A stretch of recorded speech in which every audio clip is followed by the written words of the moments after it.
नमस्कार। स्वागत है आपका कथा कल्प में। आज की व्यंग्य रचना है बदचलन।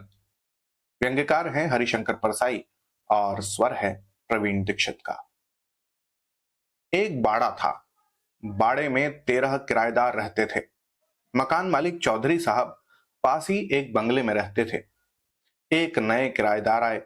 वे डिप्टी कलेक्टर थे। उनके आते ही उनका इतिहास भी मोहल्ले में आ गया था। वे इसके पहले ग्वालियर में थे। वहां दफ्तर की लेडी टाइपिस्ट को लेकर कुछ मामला हुआ था। वे साल भर सस्पेंड रहे थे। यह मामला अखबार में भी छपा था। मामला रफा दफा हो गया और उनका तबादला इस शहर में हो गया।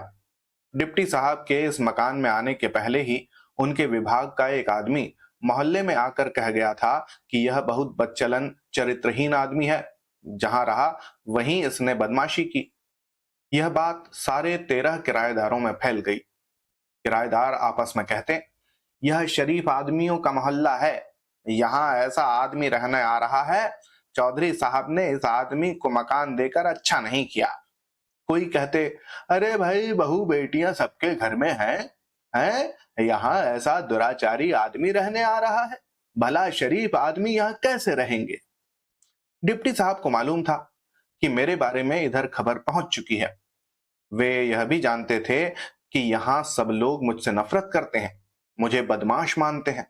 वे इस माहौल में अड़चन महसूस करते थे। वे हीनता की भावना से ग्रस्त थे। नीचा सिर किए आते जाते थे। किसी से उनकी दुआ सलाम नहीं होती थी। इधर मोहल्ले के लोग आपस में कहते थे, शरीफों के मोहल्ले में यह बदचलन आ बसा है। डिप्टी साहब का सिर्फ मुझसे बोलचाल का संबंध स्थापित हो गया था। मेरा परिवार नहीं था। मैं अकेला रहता था। डिप्टी साहब कभी कभी मेरे पास आकर बैठ जाते। वे अकेले रहते थे, परिवार नहीं लाए थे। एक दिन उन्होंने मुझसे कहा, ये जो मिस्टर दास हैं, ये रेलवे के दूसरे पुल के पास एक औरत के पास जाते हैं। बहुत बदचलन औरत है। दूसरे दिन मैंने देखा उनकी गर्दन थोड़ी सी उठी है। मोहल्ले के लोग आपस में कहते थे, शरीफों के मोहल्ले में यह बदचलन आ गया। 2-3 दिन बाद डिप्टी साहब ने मुझसे कहा, ये जो मिसेस चोपड़ा हैं, इनका इतिहास आपको मालूम है? जानते हैं इनकी शादी कैसे हुई? 3 आदमी इनसे फंसे थे। इनका पेट फूल गया। बाकी 2 शादीशुदा थे। चोपड़ा को इनसे शादी करनी पड़ी। दूसरे दिन डिप्टी साहब का सिर थोड़ा और ऊंचा हो गया। मोहल्ले वाले अभी भी कह रहे थे, शरीफों के मोहल्ले में कैसा बदचलन आदमी आ बसा। 3-4 दिन बाद फिर डिप्टी साहब ने कहा, ये श्रीवास्तव साहब की लड़की जो है बहुत बिगड़ गई है।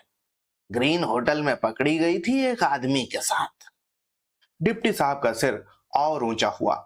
मोहल्ले वाले अभी भी कह रहे थे, शरीफों के मोहल्ले में यहाँ कहाँ का बदचलन आ गया।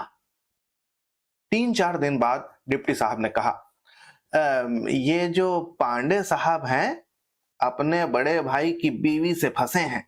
सिविल लाइंस में रहता है इनका बड़ा भाई। डिप्टी साहब का सिर और ऊंचा हो गया था। मोहल्ले के लोग अभी भी कहते थे, हैं, शरीफों के मोहल्ले में यह बदचलन कहां से आ गया।